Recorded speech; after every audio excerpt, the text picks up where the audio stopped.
manfaat daripada kitab Pedoman Pendidikan Anak-anak dalam Islam. Ditulis oleh Dr. Abdullah Nasih Ulwan, seorang alim yang pakar dalam ilmu tarbiyah. Kitab ini menyentuh tentang masalah yang terkait dengan kehidupan kita dalam keseharian, di mana kita berhadapan dengan kekeluargaan, baik itu bermula daripada pasangan suami istri, kemudian ibu dan ayah dengan anak, anak dengan orang tua dan seterusnya, dan itu adalah yang kita hadapi dalam kehidupan kita keseharian. Syekh Abdullah di sini menyebutkan atau meletakkan tentang buku atau tajuk buku ini dinamakan dengan Tarbiyatul Aulad fil Islam, pendidikan anak-anak di dalam al-Islam, disebabkan oleh kerana di dalam Al-Quranul Karim Allah Subhanahu wa taala menyebutkan tentang hukum hakam itu hanya beberapa ayat sahaja daripada 6.666 ayat di dalam Al-Quran yang menyentuh tentang hukum hakam dalam ibadah. Itu hanya sedikit saja, tak sampai daripada saya ingat dalam 400 lebih daripada ayat yang menyentuh tentang hukum hakam sahaja. Selebihnya adalah berkaitan dengan muamalah, berkaitan dengan perhubungan, baik kita dengan Allah, baik kita dengan manusia, baik kita dengan diri kita sendiri, menyentuh tentang masalah adab dan juga al-akhlak dan cara bertaamul dengan manusia walaupun berbeza agama dan seterusnya.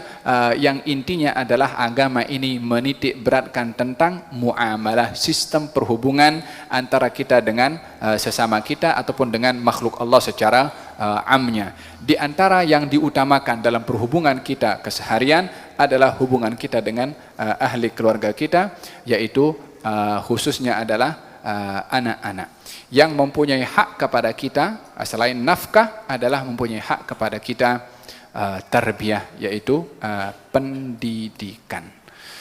Mendidik anak-anak adalah bukan dimulai saat anak itu dilahirkan, tapi pendidikan anak-anak bermula daripada sebelum kita berkahwin, sebelum kita memilih calon, baik laki-laki ataupun perempuan. Di situ permulaan pendidikan kepada anak bermula. Oleh sebab itu, dalam beberapa perkara baginda Rasulullah sallallahu alaihi wasallam, dalam sabda dalam firman Allah Subhanahu wa taala, Allah berfirman, "Qu anfusakum wa ahlikum nara." Jagalah diri kamu. Yakni macam mana jaga diri sendiri? Yakni mentarbiah kepada diri sendiri. Lepas tu wa ahlikum, baru kepada ahli keluarga kamu. Bermula dengan memperbaiki diri sendiri, barulah kita melangkah ke langkah yang ke hadapan untuk memperbaiki orang-orang yang di sekeliling kita. Macam mana kita memperbaiki diri sendiri sebelum kita memperbaiki kepada orang lain? Memperbaiki diri sendiri adalah memperbaiki kita punya nafsu di dalam ini, kita punya jiwa di dalam ini. Walihada dalam Al-Quranul Karim Allah berfirman, qad aflaha man zakkaha wa qad khaba man dassaha. Sungguh bertuah orang yang membersihkan hatinya dan akan rugi orang yang mengotori hati dan jiwanya. Allah ketika berfirman demikian bersumpah dengan 11 kali sumpahan. Allah bersumpah 11 kali. Nak bagi tahu tentang pentingnya menjaga hawa nafsu. Wa syamsi wa duhaha. 2. Wal qamari idza talaha. Wan nahari idza jallaha. Wal-laili idza yaghshaha, was-samai wa ma banaha, wal-ardi wa ma tahaha, wa nafsin wa ma sawwaha. Lalu qad aflaha man zakkaha. 11. Allah Subhanahu wa taala kalau tak bersumpah pun Allah adalah maha benar percakapannya. Allah maha benar firman-Nya. Tapi oleh kerana manusia itu selalunya akan lebih yakin kepada percakapan orang lain dengan sumpah, Allah Subhanahu wa taala pun bersumpah. Lebih daripada itu, manusia itu bila mana bersumpah, adalah dengan 3 sebutan. Wallahi, tallahi, wabillahi. Allah sebutkan 11 kali sumpahan. Dah jangan ragu lagi dah.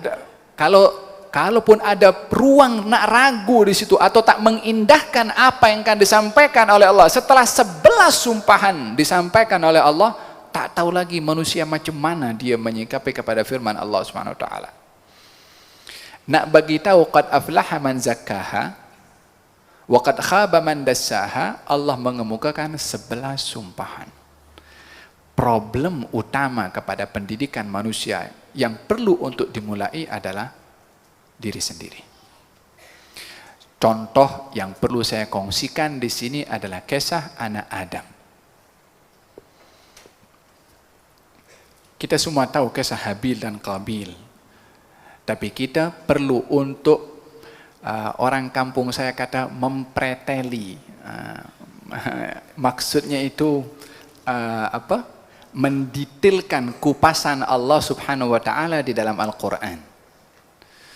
Watlu alaihim naba abnai adama bil haqq id qarraba qurbanan fatuqabbala min ahadihima wa lam yutaqabbal minal akhar qala la aqtulannak qala innama yataqabbalu Allahu minal muttaqin la in basatta ilayya yadaka litaqtulani ma ana bibasitin yadiya ilayka liaqtulak inni akhafullah. Kisah Habil dan Qabil itu yang keluarkan sedekah apa semua, satu terima yang satu tidak diterima, lalu bagi tahu Allah menerima hanya amal ibadah orang yang bertakwa. Kemudian Qabil akan membunuh kepada Habil.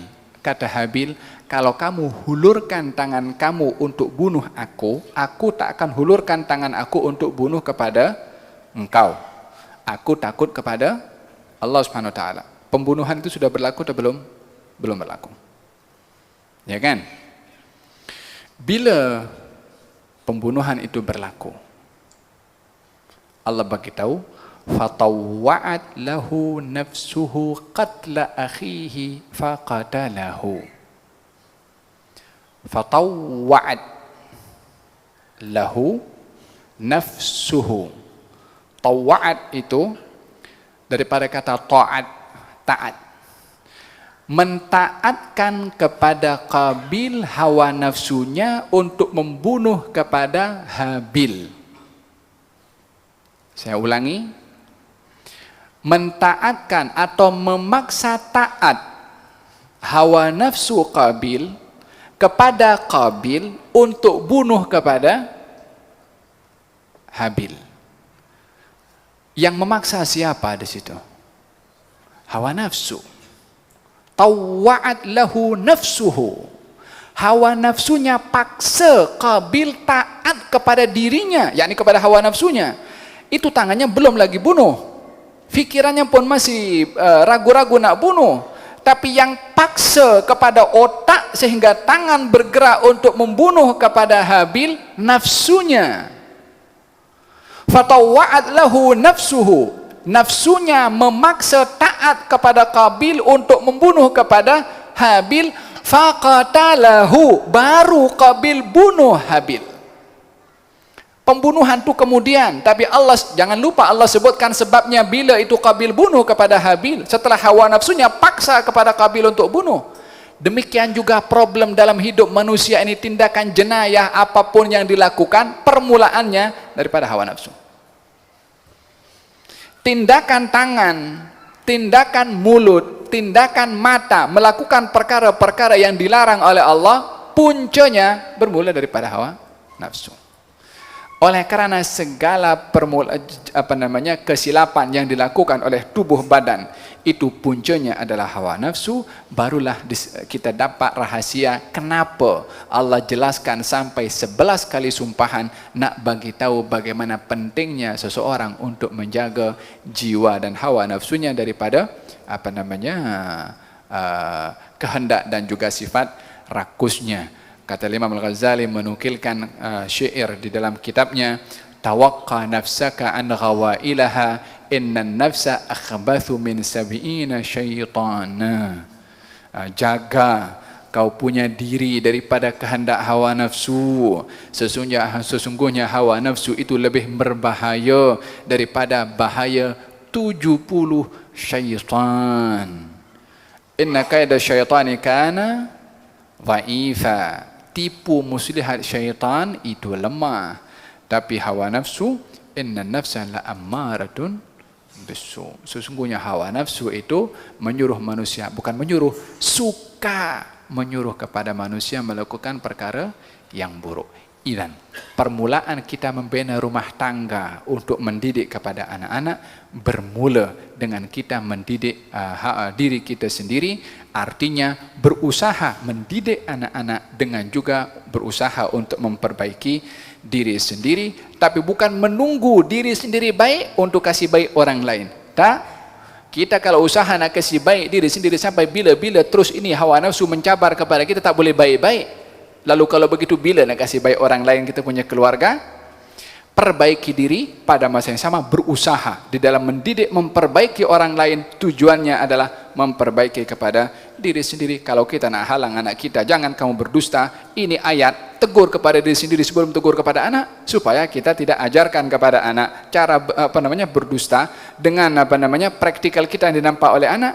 Kita larang anak kita maki orang, kita pun mulut kita adalah membebel, suka maki orang. Itu anak akan belajar daripada perbuatan. Wahakadha, setiap tujuan nasihatnya, setiap nasihat yang ditujukan kepada anak-anak, tujukanlah kepada diri sendiri, agar supaya kita mengambil bahagian daripada pendidikan terhadap diri sendiri. Dalam hadis Nabi SAW, takhayyaru linutafikum wa zawwijul akiffa.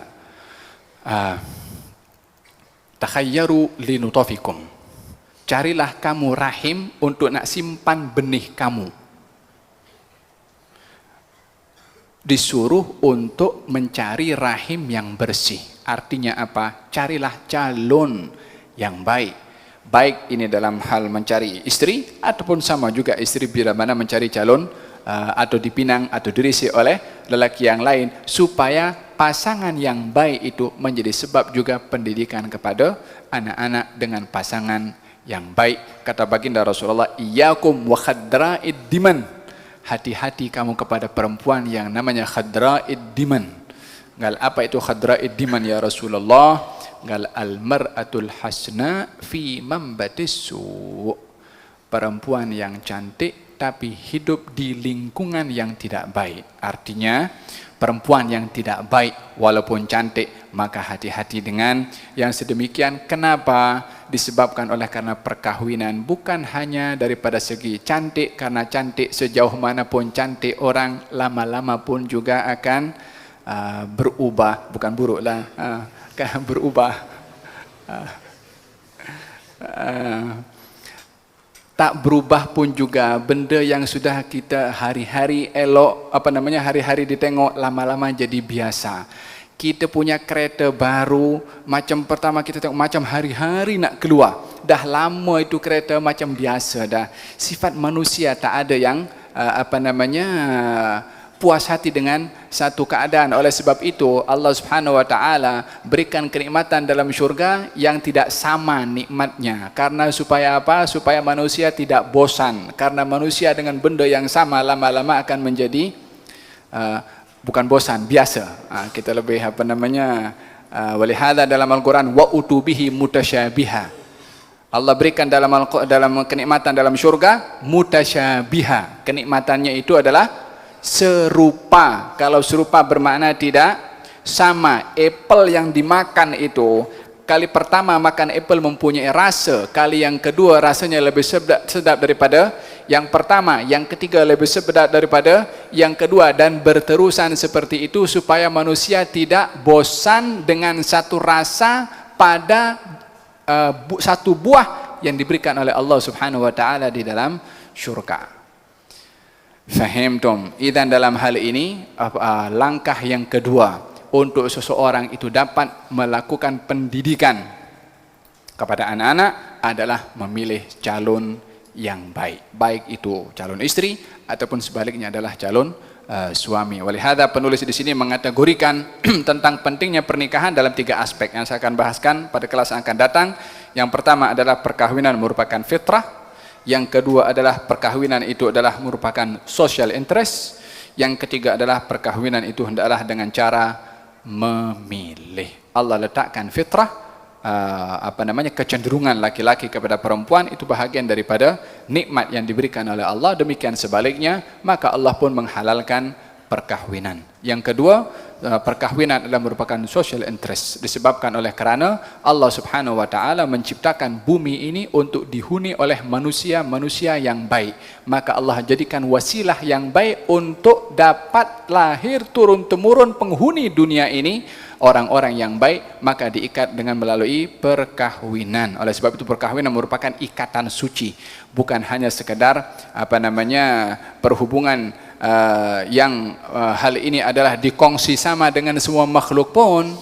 Semua makhluk pun berkahwin juga, hanya perkahwinan yang manusia adalah mulia, syarif, ada akad di situ. Sebut nama Allah, fa innakum akhadtumuhunna bi amanatillah wastahlaltum furujahunna bi kalimatillah. Kamu ambil perempuan itu amanah dari Allah dan juga dihalalkan kepada kamu dengan kalimat Allah Subhanahu wa taala, sehingga lafaz nikah itu disebutkan berkali-kali dalam Al-Qur'an wa ankihul ayama, nikahkanlah orang-orang yang belum menikah. Allah suruh kita menikah.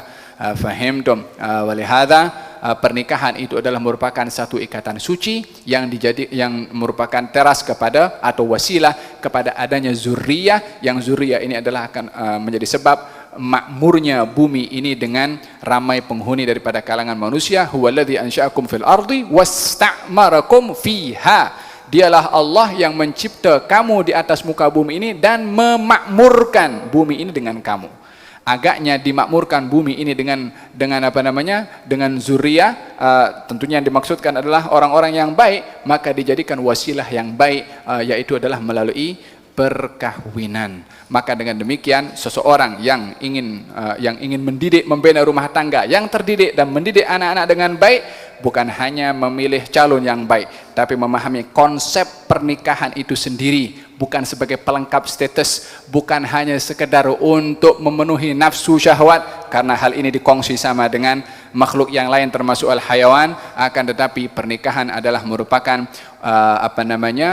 maksud daripada atau wasilah yang dijadikan oleh Allah agar supaya menjadi sebab makmurnya bumi ini dengan zuriyah yang beribadah dan mengabdikan diri kepada Allah Subhanahu wa taala. Oleh sebab itu Nabi bersabda, menikahlah kamu dan banyaklah mempunyai keturunan, sesungguhnya aku akan berbangga dengan mereka nanti di hari kiamat. Tentunya yang dimaksudkan adalah daripada golongan orang-orang yang saleh yang taat kepada Allah Subhanahu wa taala. Moga-moga Allah Subhanahu wa taala memberikan kepada kita ilmu dan memberikan kepada kita penghayatan dan pemahaman, dan moga-moga Allah Subhanahu wa taala berikan kepada kita keazaman untuk mengamalkan ilmu yang kita dapat insya-Allah, dan moga-moga Allah Subhanahu wa taala tambahkan ilmu yang kita belajar dengan ilmu yang lain dari Allah Subhanahu wa taala, dan diberikan oleh Allah Subhanahu wa taala kesedaran dan juga diberikan oleh Allah Subhanahu wa taala bimbingan serta hidayah, dan sentiasa terselamat daripada fitnah insya-Allah. Dan moga-moga Allah Subhanahu wa taala jaga kita, ahli keluarga kita, anak-anak kita menjadi keluarga yang terdidik, terbimbing dan terpandu perjalanannya mengikut panduan yang dibawa oleh Nabi Muhammad sallallahu alaihi wa ala wasallam. Allahumma hdina bihudak waj'alna mimman yusharu fi ridak wa la tuwallina waliyan siwak wa la taj'alna mimman khalafa amraka wa asak. Hasbunallahu wa ni'mal wakeel wa la haula wa la quwwata illa billahil aliyyil azim. Sallallahu alaihi wasallam Muhammadin wa ala alihi wasallam. Alhamdulillahirabbil alamin. Taqabbalallahu minkum.